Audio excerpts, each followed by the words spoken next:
আসসালামু আলাইকুম।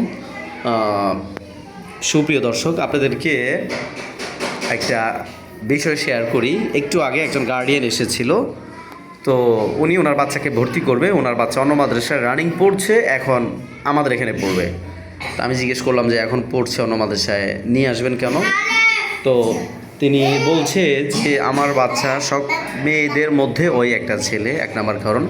দুই নম্বর কারণ হচ্ছে বাচ্চা হচ্ছে কোনো পড়া পারে না।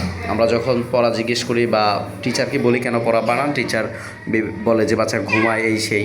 তিন নম্বর কারণ হচ্ছে বাচ্চা মাদ্রাসা থেকে বাসায় আসলে যেতে চায় না, এই জন্য মাদ্রাসা চেঞ্জ করবো। তো আমি তাকে আমাদের মাদ্রাসা শিডিউলটা বললাম যে প্লে নার্সারি 1-এর মর্নিং শিফট হচ্ছে সকাল 8টা থেকে 12টা। ঋতুর সাথে আমাদের ক্লাস শিডিউলটা একটু চেঞ্জ হয়। 12টায় বাসা যাবে, গোসল করবে, লাঞ্চ করবে, নামাজ পড়বে, দেন হচ্ছে বিশ্রাম করবে। আবার 2:30টায় আসবে, আসর পর্যন্ত থাকবে, আসরে নামাজ পড়ে তারপরে যাবে। বিকেলবেলা খেলাধুলা করবে, মাগরিবের পরে সে একটু বাসায় পড়বে এশার পর্যন্ত। তারপরে আবার এশারের সময় ডিনার করে নামাজ পড়ে ঘুমিয়ে যাবে। তো সে আমাকে বলছে, হুজুর এশার পর্যন্ত রাখা যায় না? তো আমি বললাম যে দেখেন, আপনার একটা বাচ্চাকে যদি লং টাইম জোহর পর্যন্ত, জোহরের সময় তাকে মাদ্রাসা দিয়ে যেয়ে দুপুরের পরে ইশারের পরে নেন, এই বাচ্চা মাদ্রাসা আসতে চায় না।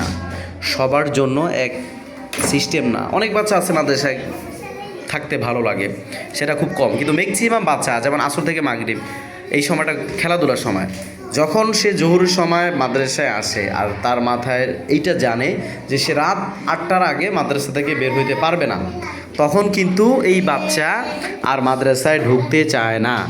এই একটা সমস্যা।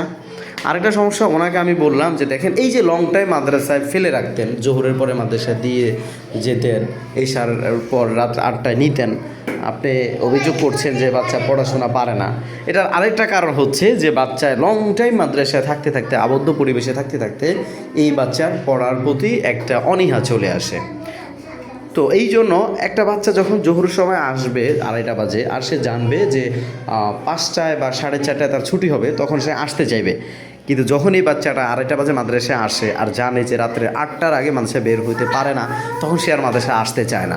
একটা সময় যখন বড় হয়, তখন দেখা যাচ্ছে কি পালিয়ে বিভিন্ন জায়গায় চলে যায়।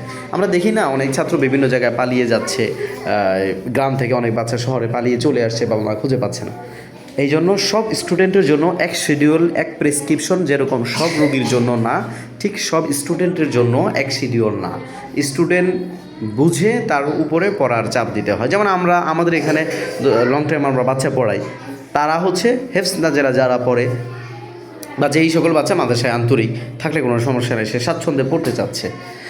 আমাদের এখানে ম্যাক্সিমাম বাচ্চা আনন্দের সাথে মাদ্রাসায় আসে, কারণ সে জানে যে 4 ঘন্টা পরে তার ছুটি হবে, কারণ সে জানে যে 3.5 ঘন্টা পর তার ছুটি হবে। কিন্তু যখন সে জানতো যে রাত্রে 8টার আগে তার ছুটি নেই, তখন সে মাদ্রাসায় অনেক সময় আসতে চাইতো না। আরেকটা কারণ হচ্ছে, উনি আমাকে বলল, আমি ওনাকে যখন এইভাবে বুঝাইলাম, তিনি বলল না হুজুর, তারপরও মাদ্রাসায় রাখতে চাচ্ছি। তো আমি তাকে বললাম কারণ কি, বাসায় রাখতে সমস্যা? বলে যে বাসায় ডিস্টার্ব করে, বাসায় জ্বালায়। তো এটা আমি আপনাদেরকে শেয়ার করি। আপনার বাচ্চা বাসায় আপনাকে জ্বালায় বলে আপনি তাকে লং টাইম মাদ্রাসায় ফেলে রাখতে চাচ্ছেন। 2 ঘন্টা সে বাসায় থাকবে, এতটুকু কষ্ট যদি আপনি সাফার করতে না পারেন, তাহলে যে টিচার তাকে পড়ায় সে কীভাবে এত দীর্ঘ কষ্টটা সাফার করবে? এটাও কিন্তু একটা বিবেচ্য বিষয়। আমরা মনে করি শুধু টিচার কাছে দিয়ে দিলাম, সব দায়িত্ব টিচারের। বিষয়টা এরকমটা না। বাচ্চার দায়িত্ব অ্যাজ এ গার্ডিয়ান, আমার যেরকম রেসপন্সিবিলিটি, অ্যাজ এ টিচার ঠিক আমারও সেরকম রেসপন্সিবিলিটি। সবারই দায়িত্ব আছে। ভিডিওটার কোন জায়গাটা আপনার ভালো লাগছে, বিষয়টা শেয়ার করলাম, সেটা আমাদেরকে জানাতে পারেন। আল্লাহ হাফেজ।